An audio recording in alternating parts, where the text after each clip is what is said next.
इस वीडियो में हम लोग देखेंगे पारगम्य झिल्ली यानी कि सेमी परमिएबल मेम्ब्रेन। हालांकि मुझे हम लोगों को ये इस वीडियो में पढ़ना है परासरण तथा परासरण दाब यानी कि ऑस्मोसिस और ऑस्मोटिक प्रेशर पढ़ना है। बस उसके पहले हम लोग अर्ध पारगम्य झिल्ली यानी कि सेमी परमेबल मेम्ब्रेन को पढ़ना जरूरी है, क्योंकि इसका कंसेप्ट वहां पे जरूरत पड़ेगा। तो आज आइए देखते हैं सबसे पहले सेमी परमेबल मेम्ब्रेन कहते किसको है। इसके लिए सबसे पहले मान लीजिए कि एक हम बीकर ले रहे हैं, या बोल सकते हैं वेसल्स ले सकते हैं। इस वेसल्स में क्या है, मान लीजिए कि कोई भी एक बिलियन है, ठीक है। इस वेसल्स में मान लीजिए कि कोई भी एक बिलियन है, और उस बिलियन में हम सब जानते हैं कि बिलियन में दो दो चीज से मिलकर बना होता है बिलियन। कौन कौन सा चीज से? एक तो मान लीजिए विलायक होगा, जो अधिक मात्रा में होता है उसे विलायक मान लीजिए कि पानी है। और दूसरा में है, मान लीजिए ए और बी से मिलकर बना हुआ है बिलियन। एक पानी है और दूसरा है क्या, नमक है मान लीजिए, ठीक है। तो नमक की संख्या कम होगी और पानी की संख्या क्या होगी, ज्यादा होगी। यानी कि पानी क्या होगा यहाँ पे, अधिक होगा। और नमक क्या होगा, नमक जो होगा वह हमारा कम होगा, ठीक है ना। पानी अधिक होगा और नमक क्या होगा, नमक निश्चित रूप से नमक कम होगा, ठीक है कि नहीं। नमक क्या होगा हमारा, कम होगा। तो हम सब जानते हैं कि यदि पानी जो अधिक रहता है, बिलियन में जो अधिक होता है उसे हम लोग विलायक बोलते हैं। और इस विलायक को इंग्लिश में हम लोग बोलते हैं सॉल्वेंट, ठीक है कि नहीं। क्या बोलते हैं, सॉल्वेंट। और जो कम होता है उसको हम लोग बोलते हैं विलेय, यानी कि जिसे हम लोग बोलते हैं इंग्लिश में सॉल्यूट। इसे हम लोग फर्स्ट क्लास में ही हम लोग पढ़े थे। ये हमारा बिलियन का टाइप्स है। तो निश्चित रूप से इसी से डिफाइंड होगा हमारा कि अर्ध पारगम्य झिल्ली किसे कहते हैं, ठीक है कि नहीं। तो सबसे पहले मान लीजिए कि जो बिलियन है, तो बिलियन में दो चीज है, कौन कौन सा, एक पानी है और एक नमक है। तो मान लीजिए कि इसको छानने के लिए सबसे पहले हमारे पास में एक कोई मटेरियल है जिसे हम लोग बोलते हैं, मान लीजिए कि ये पॉलीथीन है, ठीक है कि नहीं। इस पॉलीथीन से हम लोग दोनों मटेरियल को एक साथ छानेंगे, ठीक है कि नहीं। ये इस बिलियन को हम मान लीजिए कि यहाँ पे छानते हैं। तो मान लीजिए कि ये कौन सा है, ये मान लीजिए कि पॉलीथीन है। तो पॉलीथीन है, आप सब जानते होंगे पॉलीथीन को। तो पॉलीथीन इंग्लिश में भी इसको हम लोग पॉलीथीन ही बोलते हैं। तो इस पॉलीथीन से जैसे ही नमक और पानी को इसमें डालते हैं, तो निश्चित रूप से ना नीचे पानी जाएगा और ना ही नमक जाएगा, यानी कि दोनों में से कोई, यानी कि विलायक नहीं जाएगा और ना ही विलय जाएगा। तो कोई भी ऐसा मटेरियल जिससे होकर ना विलायक जा पाए ना ही विलय जा पाए, तो इसको हम लोग बोलेंगे अपारगम्य झिल्ली। यानी कि इस मटेरियल को हम लोग क्या बोलेंगे, अपारगम्य झिल्ली, ठीक है ना। अपारगम्य झिल्ली इसे बोलेंगे, इसमें तो कोई दिक्कत नहीं है। दूसरा नंबर में एक टाइप का मटेरियल हम लेते हैं, मान लीजिए सपोज कीजिए कि चाय छानने वाला जो, तो चाय छानना जिससे हम लोग बोलते हैं, सपोज कीजिए इसको मैं बनाने का कोशिश करता हूँ, आप देखिएगा। सपोज कीजिए कि ये चाय छानना है, ठीक है। तुम्हें इस तरह से पकड़ने वाला यहाँ पे रहता है, ठीक है। और यहाँ से कुछ इस तरह से बना हुआ होता है, ठीक है ना। मान के चलिए इस तरह से ये चाय छन्ना है, ठीक है। सपोज कीजिए इस तरह से हमारा चाय छन्ना बना हुआ है, और इसमें निश्चित रूप से यहाँ पे हम चाय छानने वाला एक मशीन हमने यहाँ पे बना दिया है, ठीक है ना। सपोज कीजिए कि चाय छानने वाला मशीन है, ठीक है। तो यहाँ यहाँ से जब हम चाय छानने वाले मशीन को जब निकालेंगे, तो निश्चित रूप से क्या होगा, इससे पानी भी निकल जाएगा, और कहने का मतलब है कि नमक भी नीचे गिर जाएगा। यानी कि ये हमारा है चाय छानने वाला मशीन, चाय छानने वाला बर्तन है।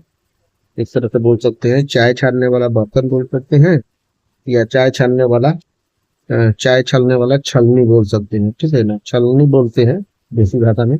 तो इससे क्या होता है, निश्चित रूप से हमारा पूरा तरह से मतलब विलायक भी नीचे चला जा रहा है और विलय भी नीचे चला जा रहा है, यानी कि पानी और नमक दोनों का घोल नीचे चला जाएगा। तो इसे हम लोग बोलेंगे पूर्ण पारगम्य झिल्ली। क्या बोलेंगे, पूर्ण पारगम्य झिल्ली।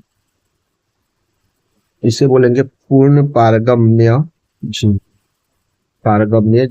इसे बोलेंगे पूर्ण पारगम्य झिल्ली, ठीक है।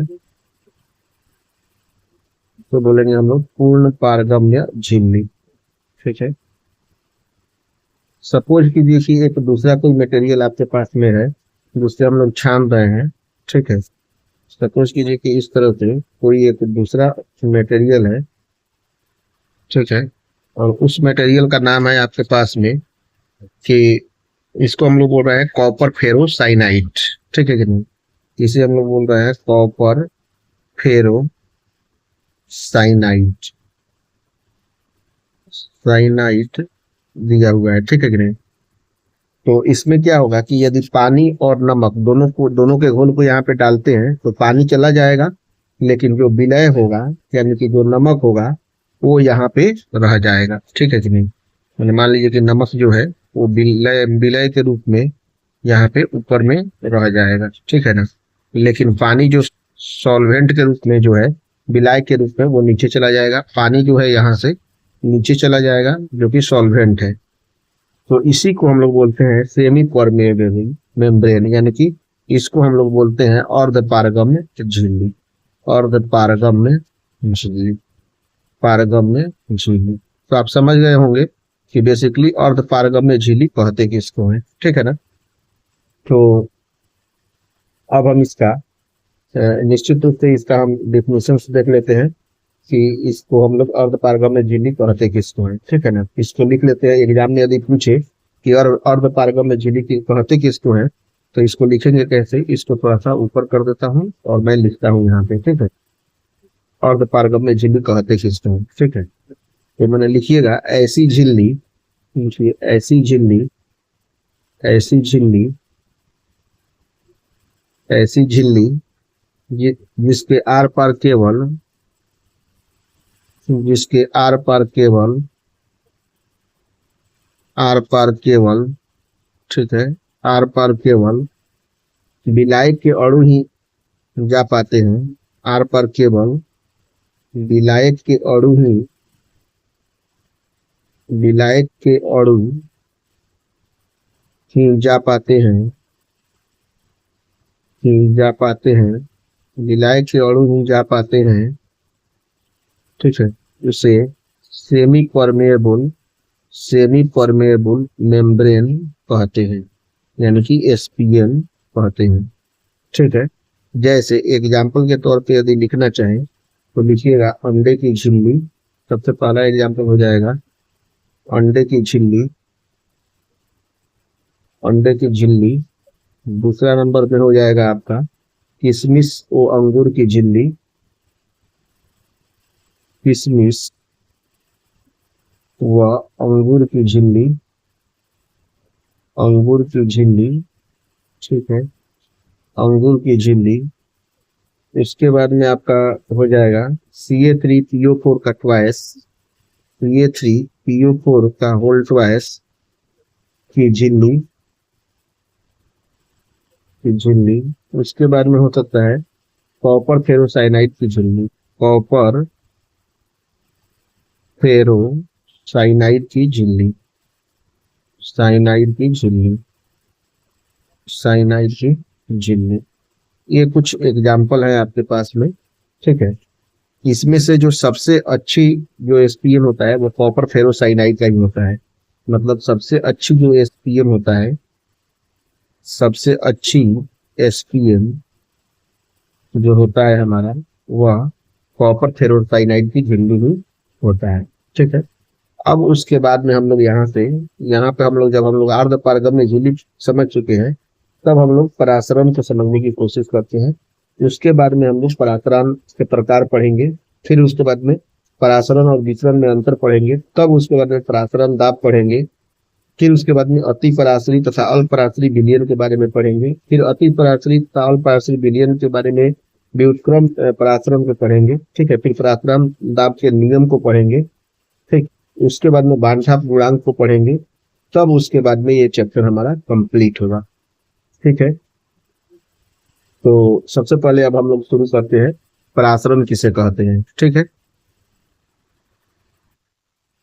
चलिए अब हम लोग पढ़ना शुरू करते हैं परासरण यानी कि ऑस्मोसिस किसे कहते हैं। तो इसके लिए मान लीजिए कि एक हम वेसल्स ले लिए यानी कि बर्तन ले लिए। इस बर्तन में या वेसल्स में जो है दो प्रकार का विलयन है और निश्चित रूप से इसके बीचों बीच में एक अर्ध पारगम्य झिल्ली है। अर्ध पारगम्य झिल्ली यहाँ पे बना हुआ है, जिसे हम लोग बोलेंगे क्या, SPM। ठीक है ना, इसमें कोई दिक्कत नहीं है। और इसमें जो है, एक में सनु विलयन है, एक में क्या है, तनु विलयन है, तनु विलयन है, और दूसरे में क्या है, सांद्र विलयन है। दूसरे में क्या है, सांद्र विलयन है। ठीक है ना, और इन दोनों को अलग कर रहा है SPM, यानी कि अर्ध पारगम्य झिल्ली। तनु विलयन का जो हमारा प्रेशर वाष्प दाब है वह है आपका P1, और निश्चित रूप से आपका यहाँ पे सांद्र विलयन का जो वाष्प दाब हो जाएगा वह कितना हो जाएगा, P2 हो जाएगा। ठीक है इन्हें, तो यहाँ पे जो होगा P1, सांद्र तनु विलयन का जो वाष्प दाब ज्यादा होगा, तो निश्चित रूप से P1 का वाष्प दाब होगा P2 से ज्यादा। यानी कि तनु विलयन का वाष्प दाब हमेशा ज्यादा होगा सांद्र विलयन से। ठीक है, तो इसमें क्या है कि इस मैंने पराश्रम कहते किसको है, देखिए यहाँ पे दो भिन्न भिन्न सांद्रता वाला, यानी कि एक का सांद्रता कम है, एक का सांद्रता क्या है, ज्यादा है, तो दो भिन्न भिन्न सांद्रता वाला विलयन यहाँ पे है। ठीक है, यानी कि एक तनु विलयन है और एक है सांद्र विलयन। तो SPM के द्वारा दोनों अलग किए गए हैं, यानी कि पृथक किए गए हैं। तो निश्चित रूप से विलायक, यानी कि विलायक के अणु, ठीक है ना, तनु विलयन से सांद्र विलयन की ओर गति करने लगते हैं, क्योंकि तनु विलयन का वाष्प दाब अधिक है और सांद्र विलयन का वाष्प दाब कम है, करने लगते हैं। ठीक है कि नहीं, विलायक के अणुओं की इस प्रकार की गति को ही हम लोग पराचरण दाब कहते हैं। मतलब क्या है कि तनु विलयन से जो है, तनु विलयन के अणु सांद्र विलयन की तरफ क्या है, गति करने लगते हैं। इसी गति करने की अवस्था को हम लोग क्या कहते हैं, पराचरण कहते हैं। ठीक है कि नहीं, अणुओं की इस गति को हम लोग पराचरण कहते हैं। अगर इसका डिफिनेशन अगर लिखना चाहें तो लिखिएगा कि जब दो भिन्न भिन्न सांद्रता वाले, लिखिए, जब दो भिन्न भिन्न सांद्रता वाले, जब दो भिन्न भिन्न सांद्रता वाले, जब दो भिन्न भिन्न सांद्रताओं वाले, ठीक है ना, जब दो भिन्न भिन्न सांद्रताओं वाले विलयनों को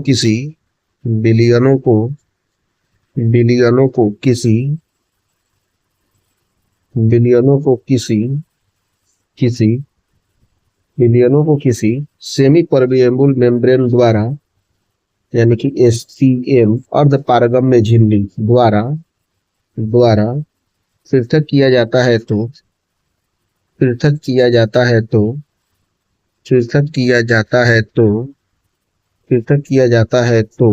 क्या होता है, पृथक करने पे निश्चित रूप से क्या होगा कि अलग अलग व्यवस्थाएं उत्पन्न हो जाएगी।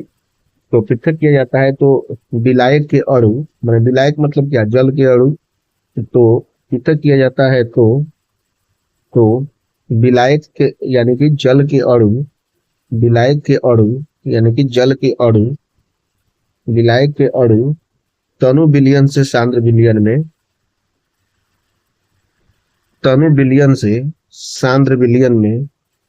सांद्र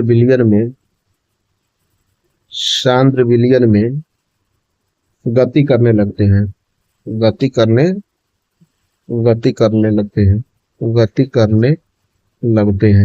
ठीक है, गति करने लगते हैं। विलायक के अणुओं की इस प्रकार की गति को पराचरण कहते हैं। विलायक के अणुओं की इस प्रकार की गति को, विलायक के अणुओं की इस प्रकार की गति को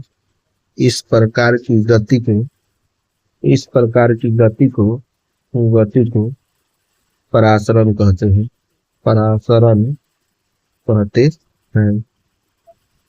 पराचरण कहते हैं। तो इसमें तो कोई दिक्कत नहीं है। अब इसके बाद में हम लोग पढ़ेंगे पराचरण के प्रकार। अगला पॉइंट लिखिएगा आप सब, पराचरण के प्रकार। तो देखिए पराचरण के प्रकार, टाइप्स ऑफ ऑस्मोसिस, दो प्रकार के होते हैं। एक होता है अंतः पराचरण और एक होता है हमारा बाह्य पराचरण। ठीक है कि नहीं, यानी कि अंतः पराचरण को हम लोग बोलते हैं इंडो ऑस्मोसिस और बाह्य पराचरण को हम लोग बोलते हैं एक्सो ऑस्मोसिस। ठीक है कि नहीं, अब हम लोग इसको बारी बारी से हम लोग समझेंगे कि दोनों को कहते किसको हैं। ठीक है, तो इंडो ऑस्मोसिस में बेसिकली क्या होगा कि जैसे मान लीजिए कि कोई भी एक वेसल्स दिया हुआ है, मान लीजिए कि आपके पास में एक वेसल है, यानी कि बर्तन है, तो इस बर्तन में मान लीजिए कि दो चीज हो सकता है, ठीक है। एक मान लीजिए कि चारों तरफ से मान लीजिए कि एक किशमिश है, ठीक है कि नहीं। और किशमिश निश्चित रूप से क्या होगा कि ये मान लीजिए कि आपका क्या है, किशमिश है, ठीक है कि नहीं। तो हमारा जो किशमिश होगा वह एक तरह से सांद्र होगा, ठीक है कि नहीं। सांद्र होगा शुरू शुरू में। और यहाँ पे मान लीजिए कि जल के अणु है, ठीक है कि नहीं। चारों तरफ से जल, अच्छा एक मिनट रुकिए।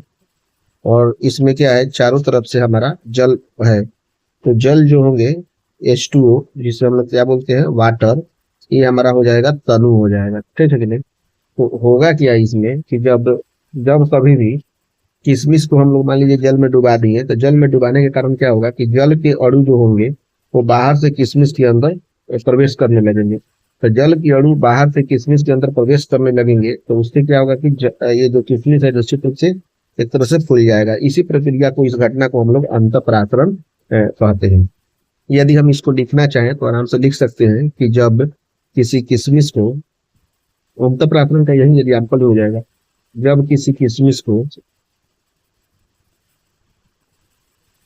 जब किसी किशमिश को जल में डुबोया जाता है तो, जल में डुबाया जाता है तो, जल में डुबाया जाता है तो, जल में डुबाया जाता है तो जल के अणु, तो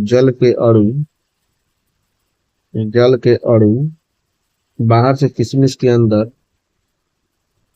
बाहर से किशमिश के अंदर,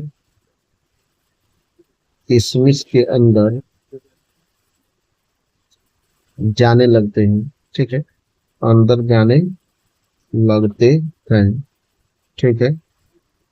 इस घटना को, इस घटना को, इस घटना को ही अंतःपरासरण कहते हैं।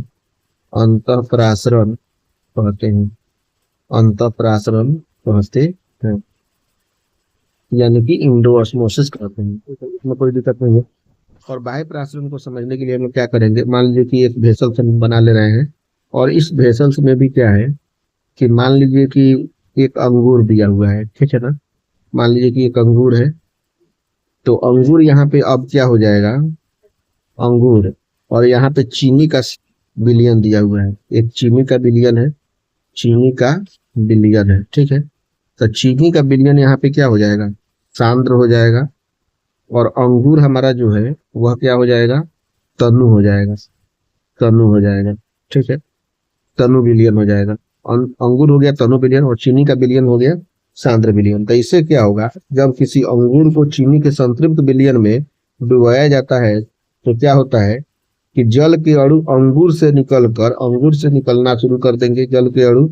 तो अंगूर के अणु जो होते हैं, जल के अणु जो होते हैं अंगूर से बाहर निकलने लगते हैं, जिसके कारण अंगूर क्या होता है, चिपक जाता है, और चिपक कर वह मतलब किशमिश का रूप ले लेता है। यह घटना बाह्य परागण कहलाता है। जैसे ये जो अंगूर होंगे वो इस तरह से चिपक कर निश्चित रूप से एक तरह से अब किशमिश का रूप ले लेंगे। इसे ही हम लोग बाह्य परागण कहते हैं। सिंपल सा है। एक है किशमिश से जो होता है वह पूरी तरह से फूल जाते हैं, और जो होता है अंगूर से जब उससे पानी निकल जाएगा तो वही किशमिश का रूप ले लेगा, तो यानी कि चिपक जाता है, जिसके कारण वह अंगूर चिपक जाता है। इस घटना को हम लोग बाह्य परागण कहते हैं। यानी कि इसका एग्जाम्पल, इसका डेफिनेशन क्या होगा कि जब किसी अंगूर को जब किसी अंगूर को चीनी के संतृप्त विलयन में डुबोया जाता है, चीनी के संतृप्त विलयन में, संतृप्त विलयन में डुबोया जाता है, संतृप्त विलयन में डुबोया जाता है, डुबाया जाता है, डुबाया जाता है, संतृप्त विलयन में डुबाया जाता है, तो जल के अणु, तो जल के अणु क्या करते हैं, अंगूर से बाहर निकलने लगते हैं, अंगूर से बाहर निकलने लगते हैं, बाहर निकलने लगते हैं, निकलने लगते हैं, बाहर निकलने लगते हैं, ठीक है। जिसके कारण अंगूर चिपक जाता है, जिसके कारण अंगूर, जिसके कारण अंगूर, जिसके कारण अंगूर क्या होता है, पिचक जाता है या चिपक जाता है, पिचक जाता है, जिसके कारण अंगूर पिचक जाता है। यह घटना बाह्य परासरण कहलाता है। यह घटना बाह्य परासरण कहलाता है। बाह्य परासरण कहलाता है। परासरण कहलाता है। यह घटना बाह्य परासरण कहलाता है। तो इस तरह से हम लोगों ने अंतः परासरण और बाह्य परासरण को देख लिया। अब उसके बाद में हम लोग नेक्स्ट टॉपिक में हम लोग पढ़ेंगे परासरण और विसरण में अंतर। अब हम लोग नेक्स्ट टॉपिक देखेंगे परासरण और विसरण में अंतर क्या होता है। परासरण मतलब ऑस्मोसिस और डिफ्यूजन में अंतर। सबसे पहला क्या हो जाएगा कि हम लोग अणु पे देखेंगे। तो परासरण में अणु की क्या भूमिका होती है, तनु विलयन से सांद्र विलयन की ओर गति करता है। परासरण में जो होता है वह तनु विलयन से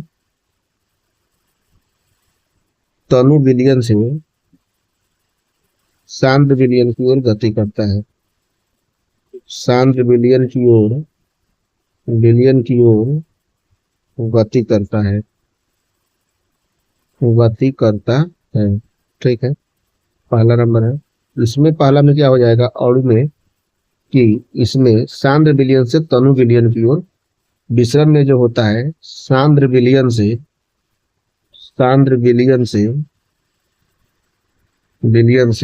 तनु विलयन की ओर गति करता है।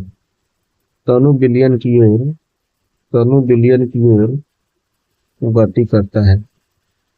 तनु विलयन की ओर गति करता है। ठीक है, ये हमारा पहला डिफरेंस हो गया।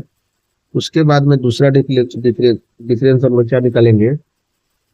परासरण में जो होता है अर्धपारगम में झिल्ली आवश्यक होता है। परासरण में अर्धपारगम में झिल्ली आवश्यक होता है। झिल्ली आवश्यक होता है। ठीक है, दूसरा नंबर में है कि इसमें एसपीएम जिसको बोलते हैं अर्धपारगम में झिल्ली आवश्यक नहीं है। आवश्यक नहीं है। ठीक है, ये हमारा दूसरा पॉइंट है। अब उसके बाद में तीसरा नंबर पॉइंट हम लोग देखते हैं। तीसरा नंबर पॉइंट क्या है कि और परासरण में केवल विलायक के अणु ही गति करते हैं। केवल विलायक के अणु ही गति करते हैं। विलायक के अणु ही गति करते हैं। विलायक के अणु ही गति करते हैं। ठीक है, ये हमारा तीसरा है डिफरेंस। तीसरा नंबर में हो जाएगा विसरण क्या होते हैं। विसरण में विलय और विलायक के अणु दोनों गति करते हैं। विसरण में विलय व विलायक दोनों के अणु विलायक के अणु गति करते हैं। अणु गति करते हैं। ठीक है, अगला डिफरेंस है आपका चौथा नंबर डिफरेंस है कि परासरण केवल द्रव में होता है। परासरण जो होता है केवल द्रव में होता है। परासरण केवल द्रव में होता है। द्रव में होता है। ठीक है, और चौथा नंबर में है विसरण में होता है कि विसरण द्रव तथा गैस दोनों में होता है। विसरण जो होता है वह विसरण द्रव तथा गैस दोनों में होता है। दोनों में होता है। दोनों में होता है। ठीक है, चौथा नंबर कंप्लीट हो गया। अब उसके बाद पांचवा नंबर में क्या है कि परासरण को रोका जा सकता है। परासरण को रोका जा सकता है।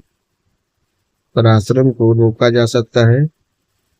रोका जा सकता है। रोका जा सकता है। तो पांचवा नंबर में हो जाएगा विसरण को रोका नहीं जा सकता है। विसरण को रोका नहीं जा सकता है। विसरण को रोका नहीं जा सकता है। रोका नहीं जा सकता है। ठीक है, ये हमारा परासरण और विसरण में अंतर होगी। अब हम लोग नेक्स्ट कंसेप्ट को देखेंगे परासरण और विसरण के बाद में। अब हम लोग पढ़ेंगे परासरण दाब को। परासरण दाब कहते किसको है। ठीक है, अब इसके बाद में हम लोग देख रहे हैं परासरण दाब यानी कि ऑस्मोटिक प्रेशर किसे कहते हैं। इसको समझने के लिए मानिए कि हम एक वेसल्स बना रहे हैं यानी कि बर्तन बना रहे हैं जिसमें इस तरह से ये बर्तन दिया हुआ है, ठीक है तुम्हें। और इसमें जो है दो तरफ, एक तरफ पिलियन है और एक सेमी परमेबल मेम्ब्रेन मान लीजिए कि हम यहाँ पे बना रहे हैं, ठीक है ना। ये हमारा हो गया एसपीएम, जिसको बोलते हैं सेमी परमेबल मेम्ब्रेन, ठीक है ना। तो इसमें क्या है कि इसके एक तरफ क्या है, यहाँ पे बिलियन है, एक तरफ है बिलियन, और सेमी परमेबल के दूसरी तरफ है आपका विलायक, जिसे हम लोग बोल सकते हैं शुद्ध H2O है, यानी कि इसी को हम लोग बोल सकते हैं कि ये है हमारा विलायक है, ठीक है भैया। इस तरह से ये दिया हुआ है। फिर उसके बाद में इसमें क्या है कि इसमें यहाँ से एक सिस्टम लगा हुआ है, यहाँ पे सपोज कीजिए कि ऊपर की तरफ एक मान लीजिए कि यहाँ से पिस्टन लगा हुआ है। पिस्टन के बाद में जो है यहाँ पे एक हमारा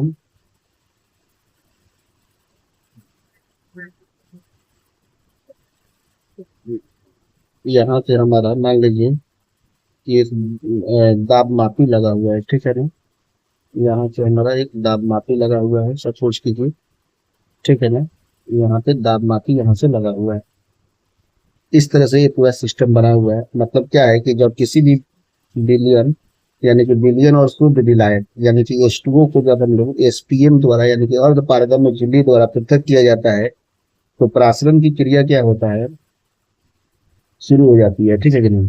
तो परासरण की क्रिया कैसे होती है, ये परासरण की क्रिया आपका शुद्ध विलायक से बिलियन की तरफ होना स्टार्ट हो जाता है, यानी कि शुद्ध विलायक से या बिलियन की तरफ हमारा परासरण की क्रिया होता है।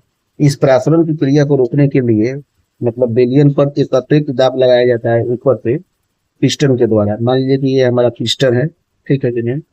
पिस्टन के द्वारा एक्स्ट्रा जो दाब लगाया जाता है, और ये हमारा है दाब मापी, ये है हमारा दाब मापी, ठीक है कि नहीं। जो एक्स्ट्रा दाब लगाया जाता है उससे दिए गए विलयन का ही हम लोग परासरण दाब कहते हैं। मतलब परासरण दाब क्या होगा, विलायक का पूरा बाष्प दाब होगा और विलयन का बाष्प दाब होगा, दोनों के अंतर को हम लोग, यानी कि विलायक के बाष्प दाब एवं विलयन के बाष्प दाब के अंतर को विलयन का परासरण दाब हम लोग कहते हैं।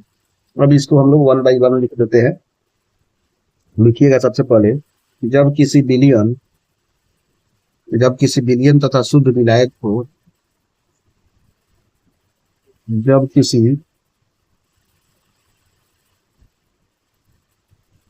विलयन तथा शुद्ध विलायक को जब किसी विलयन तथा शुद्ध विलायक को जब किसी विलयन तथा शुद्ध विलायक को अर्ध पारगम्य झिल्ली द्वारा, यानी कि एसपीएम द्वारा, सेमी परमेएबल मेम्ब्रेन द्वारा पृथक किया जाता है तो पृथक किया जाता है तो पृथक किया जाता है तो पृथक पृथक किया जाता है तो परासरण की क्रिया तो परासरण की क्रिया परासरण की क्रिया आपका जो होता है कहाँ से कहाँ तक होता है, शुद्ध विलायक से परासरण की क्रिया शुद्ध विलायक से शुद्ध विलायक से विलयन की ओर होने लगता है, शुद्ध विलायक से विलयन की ओर होने लगता है, विलयन की ओर होने लगता है, विलयन की ओर होने लगता है, ठीक है, विलयन की ओर होने लगता है। इस परासरण की क्रिया को रोकने के लिए इस परासरण की क्रिया को परासरण की क्रिया को रोकने के लिए परासरण की क्रिया को रोकने के लिए क्रिया को रोकने के लिए इस परासरण की क्रिया को रोकने के लिए विलयन पर जो अतिरिक्त दाब लगाया जाता है, विलयन पर जो अतिरिक्त दाब लगाया जाता है विलयन पर जो अतिरिक्त दाब लगाया जाता है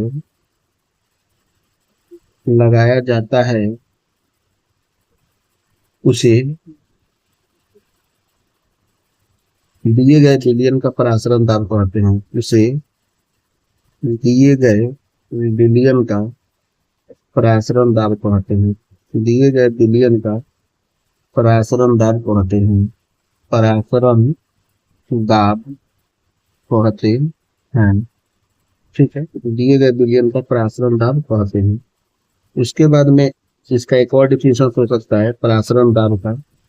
परासरण दाब का एक और डिफिनेशन क्या हो सकता है कि विलायक का वाष्प दाब, विलायक का विलायक का वाष्प दाब, वाष्प दाब माइनस हो जाएगा विलयन का वाष्प दाब, विलायक का वाष्प दाब माइनस विलयन का वाष्प दाब। ठीक है, विलयन का वाष्प दाब ये हो गया।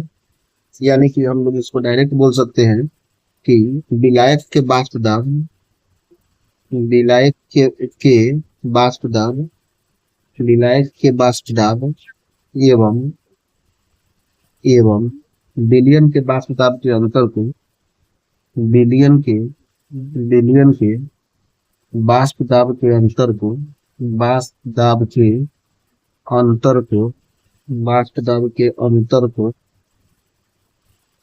वाष्प दाब के अंतर को विलयन का परासरण दाब कहते हैं, विलयन का परासरण दाब कहते हैं, परासरण दाब कहते हैं। ठीक है, ये हमारा डिफिनेशन हो गया विलयन का परासरण दाब का, ये डिफिनेशन हो गया। अब उसके बाद में हम लोग नेक्स्ट देखते हैं अति परासी तथा अल्पपरासी विलयन कहते जिसको। ठीक है, हमारा अगला पॉइंट होगा या अगला मतलब टॉपिक होगा, इसी का सब टॉपिक है अति परासी विलयन या अल्पपरासी विलयन। देखिए अब हम लोग को नेक्स्ट पढ़ना है कि अति परासी तथा अल्पपरासी विलयन यानी कि हाइपर टोनिक तथा हाइपोटोनिक सॉल्यूशंस किसे कहते हैं। देखिए 2 बिलियन दिया है, तो 2 बिलियन में से जिस बिलियन का परासरण दाब अधिक होगा उसे अति परासी विलयन कहेंगे, तथा जिस बिलियन का परासरण दाब कम होगा उसे अल्प परासरी दाब विलयन कहेंगे। यानी कि क्या कहेंगे, अति परासरी विलयन किसे कहेंगे, 2 बिलियनों में से 2 बिलियनों में से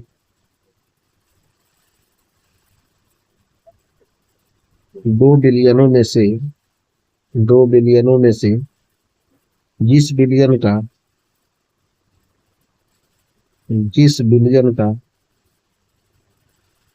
परासरण दाब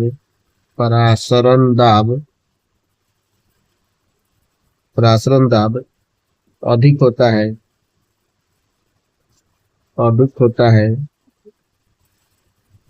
उसे अति परासी विलयन कहते हैं, उसे अति परासरी विलयन कहते हैं, अति परासरी विलयन कहते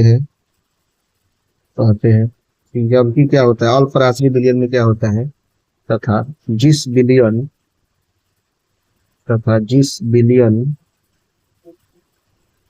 का परासरण दाब जिस विलयन का परासरण दाब कम होता है उसे अल्प परासरी और परासरी विलयन कहते हैं। ठीक है, ये हमारा दोनों का डिफिनेशन हो गया। तो इसमें क्या हो गया कि सांद्र विलयन का परासरण दाब अधिक होता है। एक नोटेबल पॉइंट में आप लिख लीजिएगा, सबसे पहला नोटेबल पॉइंट कि जो सांद्र विलयन जो होते हैं, तो सांद्र विलयन का परासरण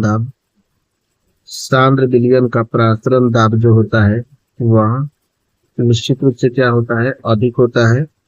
और जो तनु विलयन होता है, तो तनु विलयन का परासरण दाब जो होता है वह क्या होता है, कम होता है। ठीक है ना। अब उसके बाद में हम लोग नेक्स्ट खोलेंगे रिवर्स ऑस्मोसिस यानी कि व्युत्क्रम परासरण। अब उसके बाद में हम लोग नेक्स्ट खोलेंगे व्युत्क्रम परासरण, जिसको हम लोग बोलते हैं रिवर्स ऑस्मोसिस यानी कि आरओ, जिसे हम लोग कहते हैं। ठीक है, आरओ का फुल फॉर्म होता है रिवर्स ऑस्मोसिस। तो यहाँ पे भी मान लीजिए कि समझने के लिए सबसे पहले हम एक वेसल्स बना लेते हैं, और इस वेसल्स में जो है एक सेमी परमेबल मेम्ब्रेन यानी कि एसपीएम लगा हुआ है, और इसमें क्या है कि अशुद्ध जल है यहाँ पे। ठीक है, अशुद्ध जल है, और यहाँ पे है हमारा शुद्ध जल, ठीक है कि नहीं। यहाँ पे अशुद्ध जल है और यहाँ पे है हमारा शुद्ध जल। और इससे जो है एक पिस्टन हमारा लगा हुआ है, दोनों के साइड में एक पिस्टन लगा हुआ है मान लीजिए, ठीक है ना। इसमें क्या है कि शुद्ध जल और अशुद्ध जल को एक एसपीएम द्वारा पृथक किया गया है, यानी कि अर्ध पारगम्य झिल्ली द्वारा पृथक किया गया है। पृथक करने पर परासरण की क्रिया प्रारंभ हो जाती है और निश्चित रूप से सबसे पहले क्या होता है, शुद्ध जल से अशुद्ध जल की तरफ इसके अणु बहने लगते हैं, ठीक है कि नहीं। परासरण की क्रिया प्रारंभ होने से शुद्ध जल से अशुद्ध जल की ओर होने लगती है, परंतु अशुद्ध जल पर जो अब हम लोग बाहर से प्रेशर लगाते हैं पिस्टन के द्वारा, तो बाह्य दाब लगाने से क्या होता है, परासरण की क्रिया विपरीत हो जाती है। विपरीत होने से क्या होता है कि अशुद्ध जल से शुद्ध अशुद्ध जल जो होता है वह शुद्ध जल में बदलने लगता है। ये अशुद्ध जल होता है इधर की तरफ इसका हो जाता है और ये शुद्ध जल में बदलने लगता है। इसी क्रिया को हम लोग कहते हैं रिवर्स ऑस्मोसिस या आरओ या व्युत्क्रम परासरण कहते हैं। यानी कि इसी के बेसिस पर हमारा जितना भी आरओ लगा हुआ है वो इसी बेसिस पर चलता है। यानी कि अब इसका डिफिनेशन लिखना चाहे तो लिख सकते हैं कि शुद्ध जल वो अशुद्ध जल को शुद्ध जल वो अशुद्ध जल को, ठीक है ना, शुद्ध जल वो अशुद्ध जल को एसपीएम द्वारा पृथक करने पर एसपीएम द्वारा पृथक करने पर परासरण की क्रिया जो होती है, परासरण की क्रिया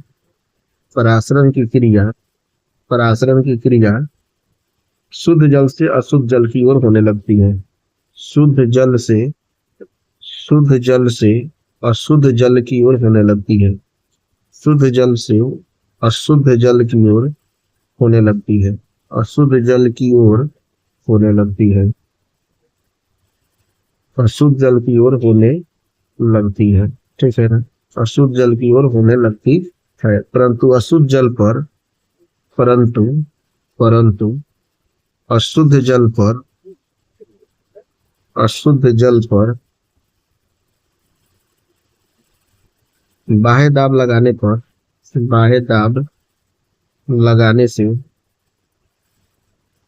दाब लगाने से परासरण की क्रिया जो होती है, परासरण की क्रिया विपरीत दिशा में होने लगती है। परासरण की क्रिया विपरीत दिशा में होने लगती है। विपरीत दिशा में होने लगती है। विपरीत दिशा में होने लगती है। परासरण की क्रिया विपरीत दिशा में होने लगती है, जिससे अशुद्ध जल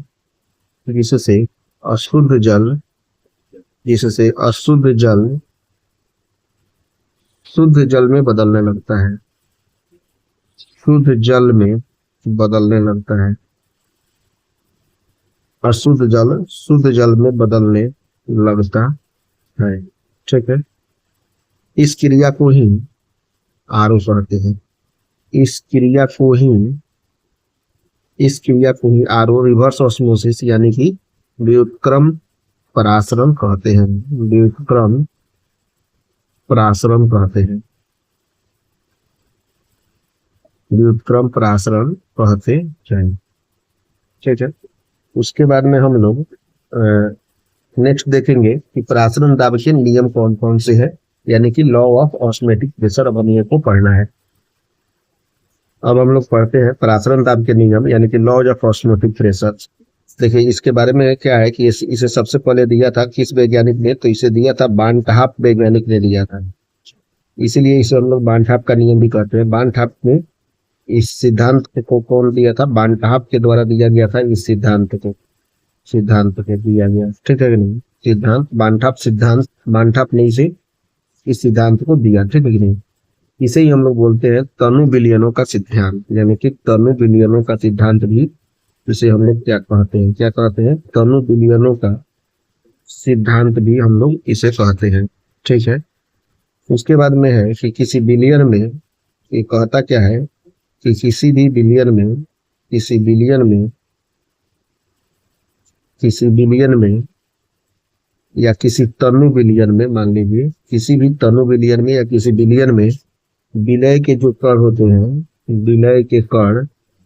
किसी तनु विलयन में विलय के जो कण होते हैं वे गैस के अणुओं की तरह व्यवहार करते हैं। गैस के अणुओं की तरह, गैस के अणुओं की तरह व्यवहार करते हैं, गैस के अणुओं की तरह व्यवहार करते हैं।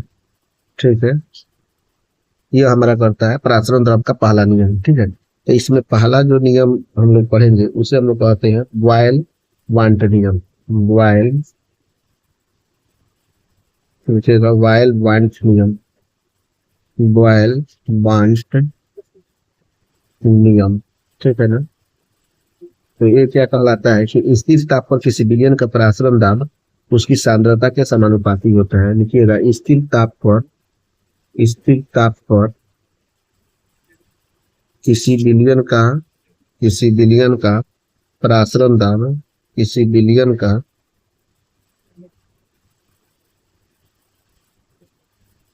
परासरण दाब, परासरण दाब जो होता है उसकी सांद्रता के समानुपाती होता है, उसकी सांद्रता के,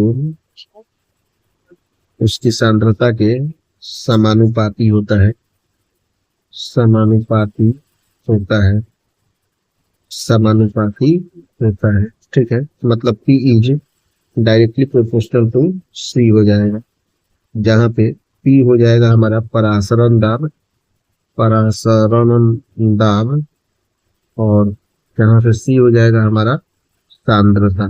ठीक है कि नहीं, C हो जाएगा सांद्रता। और उसके बाद में हम लोग इसका दूसरा नियम पढ़ने की कोशिश करते हैं। दूसरा नियम में क्या है कि चार्ल्स वानथाप नियम।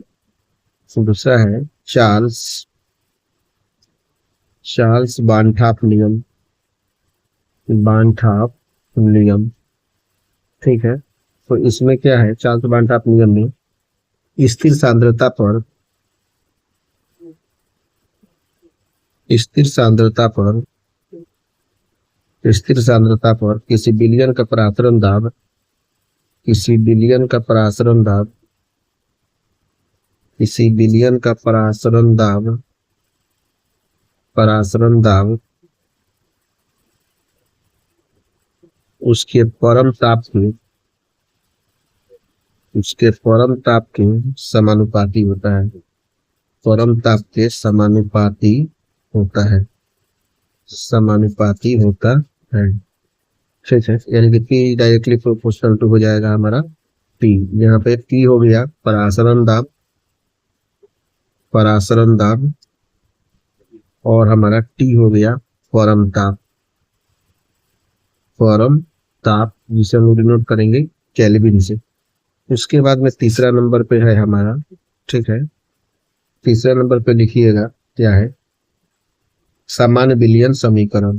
ठीक है, सामान्य विलयन, समान विलयन समीकरण, समान विलयन समीकरण उपरोक्त नियमों को संयुक्त करके करने पर, जैसे मान लीजिए कि क्या दिया हुआ है, P is directly proportional to T दिया हुआ है। ठीक है, और दिया हुआ है P directly proportional to C। इस दोनों को अगर हम इक्वल कर दें तो क्या हो जाएगा, P directly proportional to C into T। ठीक है ना, यहाँ से P डायरेक्टली प्रोपोर्शनल कांस्टेंट को अगर हटाते हैं तो प्रोपोर्शनली कांस्टेंट हटाएंगे तो यहाँ पे हो जाएगा R into C into T। यहाँ से हो जाएगा P is equal to R into C की जगह पे हम लोग सांद्रता है तो N बाई V लिख सकते हैं इंटू T। और यहाँ से हो जाएगा हमारा V उधर जाएगा तो हो जाएगा P V is equal to N into R into T. ये हमारा एक फॉर्मूला हो गया। ठीक है कि नहीं, जहाँ पे N जो है वह विलय का मोल है, विलय का मोल है। ठीक है, उसके बाद में आपका R जो है हमारा विलयन स्थिरांक है, विलयन स्थिरांक इसको बोलते हैं। ठीक है ना, विलयन स्थिरांक जिसका वैल्यू होता है 0.0821 लीटर एटीएम पर मोल पर केल्विन। ठीक है ना, ये हमारा वैल्यू होता है। यानी कि अभी तक हम लोग कुछ कुछ नियम को पढ़े हैं, उसे हम लोग देख लेते हैं एक साथ। जैसे मान लीजिए कि हमारे पास में क्या है, P V is equal to कितना है, N into R into T पढ़े हैं। ठीक है, यहाँ पे पी इज इक्वल टू भी अगर इधर लाए तो एन बाई भी हो जाएगा इंटू आर इंटू टी हो जाएगा, और एन बटा भी को ही हम लोग बोल देते हैं मोल। ठीक है ना, एम से यूज करेंगे M into R into T. ये हमारा एक फॉर्मूला हो गया। अच्छा, एक तो हम लोग पढ़े थे P इजिकल टू या इसी को हम टू भी is equal to R pi R T या पाई भी is equal to N into S into P की जगह पे पाई हो जाएगा, भी की जगह पे भी हो गया, एन की जगह पे एन, आर की जगह पे एस और टी की जगह पे टी। ये एक तरह से हो जाएगा, ठीक है भैया। तो यहाँ से हम लोग P is equal to M R T या इसी को हम लोग P इजिकल टू सी से नोट कर सकते हैं, सी इंटू आर इंटू टी भी कहीं कहीं देखने को मिल जाता है, ठीक है। यहाँ पे पी भी इजिकल टू एन पी भी इजिकल टू एन को हम लोग लिख सकते हैं डब्ल्यू बाई एन, को हम लोग एन बोलते हैं, इंटू आर इंटू टी। ये भी एक फॉर्मूला हो जाएगा। यानी कि बहुत सारा फॉर्मूला यहाँ से देखने को मिल रहा है। यहाँ पे डब्ल्यू इजिकल टू क्या हो जाएगा, विलय का भार हो जाएगा, विलय का भार हो जाएगा, ठीक है। और साथ साथ में एम जो होगा वह विलय का क्या हो जाएगा, और भार हो जाएगा। इस तरह से हम लोगों ने ये सारा चीज देख लिया। अब हम लोग नेक्स्ट कॉन्सेप्ट पढ़ेंगे समपराश्री विलयन, या जिसे हम लोग बोलते हैं आइसोटोनिक सॉल्यूशंस, ठीक है। अब हम लोग देखेंगे समपराश्री विलयन, या इसको हम लोग बोलते हैं आइसोटोनिक सॉल्यूशंस या आइसोमोटिक सॉल्यूशंस। तो इसमें क्या होगा कि जिस दो विलयनों के परासरण दाब समान होते हैं उसे हम लोग समपराश्री विलयन कहते हैं। देखिएगा, जिन दो विलयनों के परासरण दाब समान होते हैं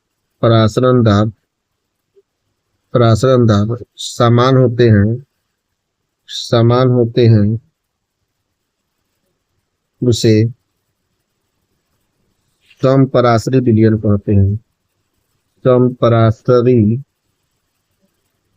समपराश्री विलयन कहते हैं। समपराश्री विलयन कहते हैं, ठीक है ना। समपराश्री विलयन कहते हैं। उसके बाद में इसमें क्या हो जाएगा, समपराश्री विलयन में P1 किसके बराबर हो जाएगा, P2 के, या C1 किसके बराबर होगा, C2 के।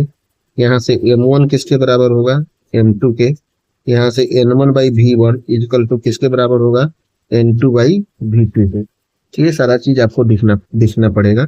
और साथ साथ में N1 की जगह पे हम लोग लिख सकते हैं W1 by M1 into V1 is equal to W2 by M2 into V2। ये सारा चीज हम लोगों के समपराश्री विलयन में देखने को मिलेगा। इस तरह से हम लोगों ने समपराश्री विलयन को देख लिया। एक लास्ट टॉपिक जो थ्योरी के बेसिस पे बच गया है इस चैप्टर में, वह है हमारा बांड-ठाप गुणांक। उसे भी हम लोग पढ़ लेते हैं, उसके बाद में कुछ न्यूमेरिकल्स देखेंगे, ठीक है। अब हम लोग नेक्स्ट देखेंगे बांड-ठाप गुणांक या बांड-ठाप गुणक या बांड-ठाप फैक्टर, इसको भी बोलते हैं, जिसे हम लोग डिनोट करते हैं आई से भी डिनोट करते हैं। इसका सिंपली फॉर्मूला होता है आई इजिकल टू संगुणन या वियोजन के बाद कण, संगुणन या वियोजन के बाद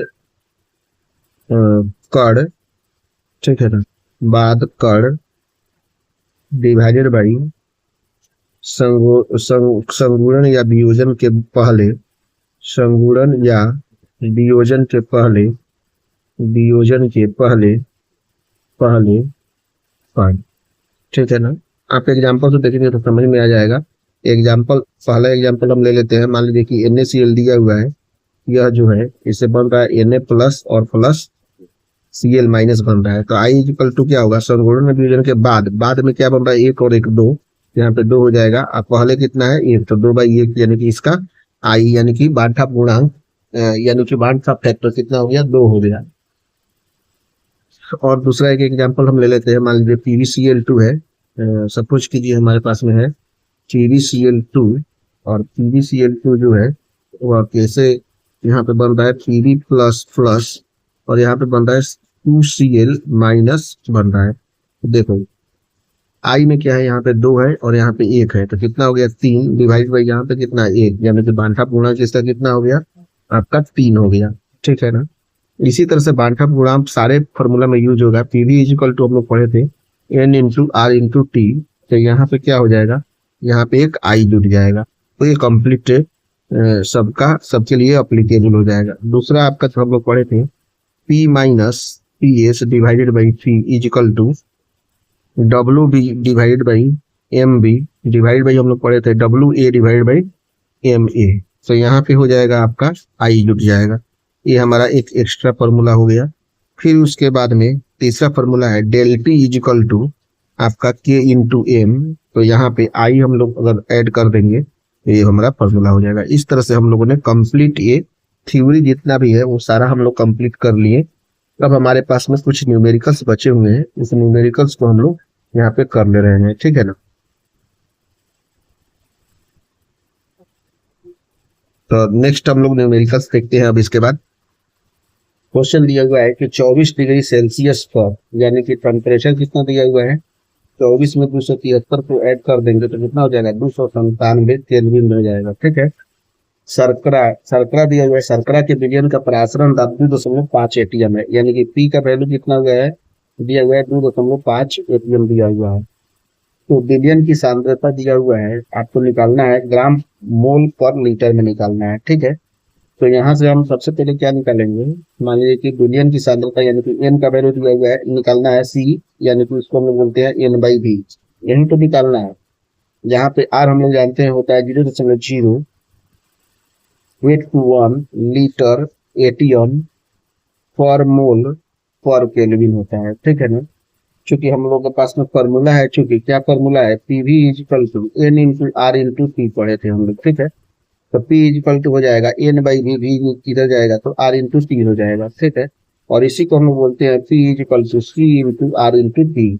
इसमें कोई दिक्कत नहीं है, सी यानी कि हमारा सांद्रता है, सी इज इक्वल टू हो जाएगा P by R into T, कोई दिक्कत नहीं है। P का वैल्यू कितना दिया हुआ है 2.5, हमारे पास में R का वैल्यू कितना दिया हुआ है 0.00821 इंटू टी का वैल्यू हमारा कितना दिया हुआ है केल्विन में 297 हो जाएगा, क्योंकि केल्विन में ही आंसर हमारा आएगा। तो इसका वैल्यू हो जाएगा 0.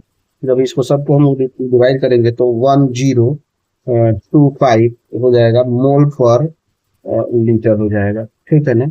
ये हमारा आंसर हो गया। अब उसके बाद में हम लोग नेक्स्ट क्वेश्चन देखते हैं। अब उसके बाद में हम लोग नेक्स्ट क्वेश्चन देखते हैं कि शर्करा दिया हुआ है, ठीक है कि नहीं। तो यहाँ पे शर्करा दिया हुआ है, ठीक है। शर्करा का 3.42% बिलियन दिया हुआ है, ठीक है ना। यानी कि W1 कितना दिया हुआ है 3.42 ग्राम, ठीक है। और इसका वॉल्यूम जो होगा मतलब टोटल प्रतिशत में यानी कि 100 मिलीलीटर होगा, ठीक है ना। और शर्करा दिया हुआ है चीनी, तो चीनी का जो आणविक द्रव्यमान होता है M1 इसको मान ले रहे हैं 342 होता है। किसी अज्ञात कार्बनिक यौगिक के 3%, यानी कि कोई भी कार्बनिक हमारे पास में यौगिक है, ठीक है कि नहीं। कार्बनिक यौगिक दिया हुआ है तो इसका 3% बिलियन यानी कि W2 इक्वल टू दिया हुआ है 3 ग्राम, ठीक है, के साथ समपराश्री है। समपराश्री मतलब कि यहाँ प्रतिशत में है तो V2 इक्वल टू इसको V1 मान लेते हैं, तो V2 इक्वल टू कितना हो जाएगा 100 मिलीलीटर हो जाएगा। तो इसका आणविक द्रव्यमान यानी कि M2 का वैल्यू ज्ञात करना है। चूंकि ये समपराश्री है पहले ही दे दिया है, तो समपराश्री के कंडीशंस में क्योंकि दोनों विलयन जो है हमारा समपराश्री है, ठीक है ना। तो समपराश्री के कंडीशंस में क्या होता है कि C1 इक्वल टू C2 हो जाएगा, तो निश्चित रूप से M1 इक्वल टू M2 हो जाएगा। और निश्चित रूप से इसका फॉर्मूला होता है W1 डिवाइडेड बाई M1 गुने V1 equal to W2 divided by M2 into हो जाएगा V2। अब सारा वैल्यू पुट कर देते हैं। W1 कितना दिया हुआ है 3.42 डिवाइड बाई M1 कितना दिया हुआ है 342 गुने V1 कितना दिया हुआ है 100 इक्वल टू W2 दिया हुआ है 3 ग्राम, M2 तो निकालना ही है और V2 दिया हुआ है 100 से 100 कट जाएगा और इसमें ये 100 नीचे आएगा और 342 से 342 कट जाएगा, तो M2 का वैल्यू हो जाएगा आपका 300 आंसर, ठीक है ना। अब इसके बाद में हम लोग नेक्स्ट क्वेश्चंस देख लेते हैं, ठीक है ना। नेक्स्ट क्वेश्चन दिया हुआ है यहाँ पे 17 डिग्री सेल्सियस पर, यानी कि टी का मान दिया हुआ है 17 डिग्री सेल्सियस, इसको केल्विन में बदलेंगे तो 273 से जोड़ देंगे तो हो जाएगा 290 केल्विन।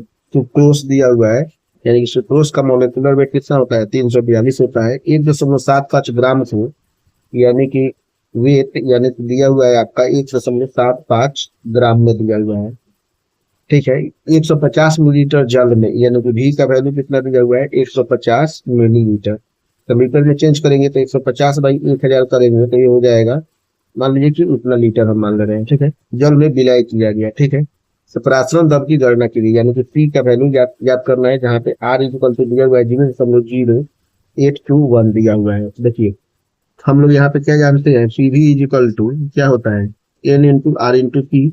यहाँ से P V is equal to हम लोग जानते हैं एन की जगह पे W by M into R into T लिख सकते हैं। उसके बाद में हम लोग लिख सकते हैं P is equal to W R T divided by M into D हो जाएगा। यहाँ से P is equal to W का मान कितना है, 1.75 है। उसके बाद में आर का मान कितना है, 0.0821 है। टी का मान कितना है, यहाँ पे 290 है, डिवाइडेड बाई एम का वैल्यू कितना है, 342 है, इंटू भी का वैल्यू कितना है, 100। एक मिनट, इसको हम लोग एम का वैल्यू कितना लिखेंगे, भी का वैल्यू यदि हम चाहें तो लिख सकते हैं 15/100। ये 100 ऊपर चल जाएगा हालांकि, और जब इसको पूरा के कंप्लीट को सोल्व करेंगे तो पी का मान निकल जाएगा 0.81 एसीएम, ठीक है ना। ये हमारा हो जाएगा, ठीक है। नेक्स्ट क्वेश्चन है 0 डिग्री सेल्सियस ताप पर, यानी कि टेम्परेचर कितना दिया हुआ है, 0 + 273, यानी कि दिया हुआ है 273 केल्विन दिया हुआ है। ताप पर 0.45 ग्राम ग्लूकोज, यानी कि डब्ल्यू का वैल्यू कितना दिया हुआ है, 0.45 ग्राम दिया हुआ है, ठीक है ना। इसको 250 मिलीलीटर जल में, यानी कि घी का वैल्यू कितना दिया हुआ है, 250। इसको हम 1000 से डिवाइड करेंगे तो 1/4 लीटर हो जाएगा। घोलकर विलयन बनाया गया, ठीक है ना। तो इसका प्राथमिक दाब क्या होगा, ग्लूकोज, ग्लूकोज का जो होता है आणविक द्रव्यमान 180 होता है, ठीक है ना। अब इसका हमको प्राथमिक दाब यानी कि पी का वैल्यू ज्ञात करना है, ठीक है ना। पी का वैल्यू ज्ञात करना है कितना होगा, और आर का मान तो हम लोग जानते हैं 0.0821 होता है। और हमारे पास फॉर्मूला है P V equal to n R T, n मतलब W by M into R into T. Value put कीजिए, P equal to W R T divided by कितना हो जाएगा, एम इंटू डी। अब वैल्यू पुट कर देंगे, P equal to W का value कितना है 0.45 गुने आर का वैल्यू कितना है 0.0821 इंटू टी का वैल्यू कितना है आपका 273।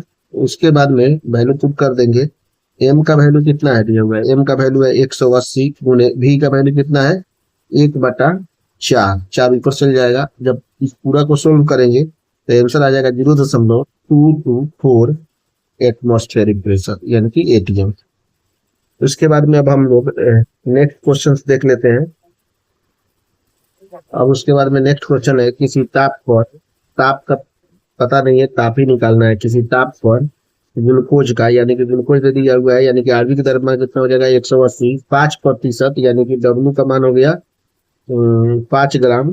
तो भी इजिकल टू कितना हो गया, क्योंकि प्रतिशत में है तो यहाँ पे हो जाएगा 100 मिलीलीटर, यानी कि 100/1000 से डिवाइड करेंगे तो 2 जीरो से 2 जीरो कट जाएगा, यानी कि 1/10 लीटर हो जाएगा। इसमें कोई दिक्कत नहीं है। बिलियन पर 7 एटीएम पर आश्रम तब उत्पन्न होता है, यानी कि पी का वैल्यू कितना हो गया 7 एटीएम। इसमें कोई दिक्कत नहीं है। तो आर का वैल्यू दिया हुआ है 0.0821 होता है।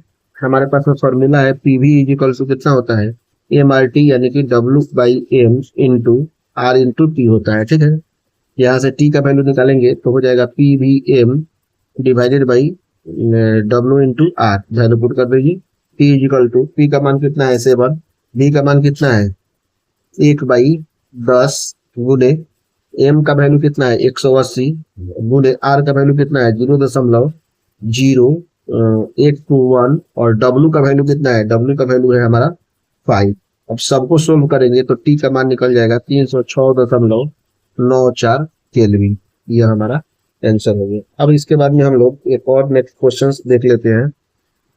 अब हमारे पास में नेक्स्ट क्वेश्चन है 30 डिग्री सेल्सियस पर, यानी कि टी का मान कितना दिया हुआ है 30 + 273 इक्वल टू हो जाएगा 303 केल्विन, 3% यूरिया, यानी कि डब्ल्यू का मान कितना हो गया 3 ग्राम और प्रतिशत में दिया हुआ है, इसीलिए बी का मान हो गया 100 मिलीलीटर है। तो इसको हम लोग 100 को डिवाइड कर देंगे 1000 से, 2 से 2 जीरो कट जाएगा, यानी कि 1/10 लीटर हो जाएगा।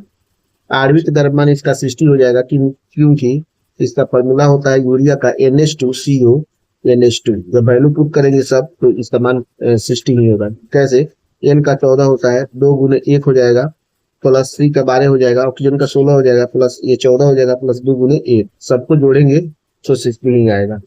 आणविक द्रव्यमान हो गया। और हमको परासरण दाब निकालना है, यानी कि पी का वैल्यू निकालना है। और आर का वैल्यू तो हम लोग को पता ही है, होता है 0.0821 होता है। ठीक है, इतना सारा चीज दिया हुआ है। हमारे पास फॉर्मूला है P V equal to W/M into R into T होता है। ठीक है, हमको निकालना क्या है? पी निकालना है, यानी कि WRT divide by M into V हो गया। यहाँ से पी निकाल देंगे। W का वैल्यू ऑलरेडी दिया हुआ है 3, आर का वैल्यू हमको पता ही है 0.0821 होता है, और टी का वैल्यू दिया हुआ है 303 केल्विन डिवाइड बाई एम का वैल्यू हमारे पास में दिया हुआ है 60 इंटू वी का वैल्यू दिया हुआ है 1/10। 10 ऊपर चले जाएगा तो पूरा तो हम सोल्व करेंगे तो पी का मान निकल जाएगा आपका 12.43 एटीएम। ठीक है ना। अब इसके बाद में हम लोग एक और नेक्स्ट क्वेश्चन देख लेते हैं। नेक्स्ट क्वेश्चन है, यहाँ पे दिया हुआ है 2 लीटर बिलियन में, यानी कि V का मान कितना दिया हुआ है? 2 लीटर दिया हुआ है 27 डिग्री सेल्सियस पर, यानी कि T का मान कितना दिया हुआ है? 27 प्लस 273, यानी कि हो जाएगा आपका 300 डिग्री केल्विन। K2SO4 दिया हुआ है। ठीक है ना। तो K2SO4 का जब हम लोग आणविक द्रव्यमान निकालेंगे तो K2 का K का हो जाता है 39, प्लस सल्फर का 32 हो जाता है, प्लस O का हो जाता है 16, यानी कि 4 गुने 16, और सबको सोल्व करेंगे तो हो जाएगा 174। ठीक है ना। आणविक द्रव्यमान हो गया K2SO4 का 174। 25 mg को घोलने पर, यानी कि वेट, यानी कि W कितना दिया हुआ है? तो W दिया हुआ है हमारा 25 ग्राम दिया हुआ है। यदि हम इसको mg दिया हुआ है, मिलीग्राम दिया हुआ है ना, शायद इसका 25 दिया हुआ है मिलीग्राम, इसको ग्राम में हम चेंज करते हैं तो हो जाएगा 25/1000 हो जाएगा, और इसको डिवाइड करेंगे तो 0.025 हो जाएगा। ठीक है ना, ये ग्राम हो गया। ठीक है ना। इसके बाद में हम यहाँ से पी का वैल्यू बनने वाले बिलियन का परासरण दाबिया मानते हुए ज्ञात कीजिए कि K2SO4 पूर्णतः विभाजित हो जाता है। मतलब K2SO4 पूर्णतः विभाजित होने का मतलब क्या हो गया कि ये बनेगा 2K plus plus SO4 minus minus. ठीक है ना। यहाँ से बानठा गुणांक आई निकालेंगे तो यहाँ पे 2 है प्लस 1 है, 3 हो जाएगा, और यहाँ पे है 1, तो 3/1 इक्वल टू कितना हो जाएगा? 3 हो जाएगा। यानी कि बानठा गुणांक हमारा कितना निकल गया? 3 निकल गया। और आर का वैल्यू तो हमको पता ही है तो कितना होता है? 0.0821 होता है। ठीक है, हमारे पास में फॉर्मूला है पीवी इक्वल टू, एक minute, P V equal to I into W/M into R into T हो जाएगा। अब वैल्यू पुट कर देंगे, क्योंकि पी का मान निकालना है तो हो जाएगा I into W into R into T divide by कितना हो जाएगा? M into V. सबका वैल्यू पुट कर दो। आई का मान कितना है? 3। डब्ल्यू का मान कितना है? 0.025 इंटू आर का मान कितना है? 0.0821 इंटू टी का मान कितना है? टी का मान है 300 डिवाइडेड बाई एम का वैल्यू कितना है? एम का वैल्यू है 174 गुने, और भी का वैल्यू कितना है? 2 लीटर। सबको जब हम सोल्व करेंगे तो पी का मान निकल जाएगा 0.0053 एटीएम, या इसी को हम बोल सकते हैं पी इज इक्वल टू 5.3 गुने 10⁻³ एटीएम। इस तरह से हम लोगों ने पूरा कंप्लीट, ठीक है ना, परासरण दाब, उस पर न्यूमेरिकल्स, यानी कि इस चैप्टर के जितने भी कॉन्सेप्ट बन सकते थे, जितने भी टॉपिक है, वो सारे टॉपिक को मैंने ये पूरा कंप्लीट कर दिया। ये हमारा लगभग वीडियो नंबर था, शायद 25वां वीडियो था ये। 25 वीडियो में हमने टोटल इस चैप्टर को कंप्लीट किया है। आप निश्चित रूप से देखिए और कमेंट कीजिए कि आपको ये पूरा चैप्टर कैसा लगा। यदि आपको वीडियो अच्छा लगा है तो आप अपने दोस्तों के साथ भी शेयर कर सकते हैं या कर दीजिए, और सबको बोलिए सब्सक्राइब करने के लिए, जिससे दूसरे को भी भला हो सके। और आप जब भी नोट्स बनाए तो पूरा कंप्लीट क्लियर में बनाए, क्लियर में बनाकर फिर उसके बाद में दोबारा जितना बार आप रिविजन कर सकते हैं उतना बार रिविजन कीजिए, जिससे आप लोगों को पढ़ने में कोई भी दिक्कत नहीं है।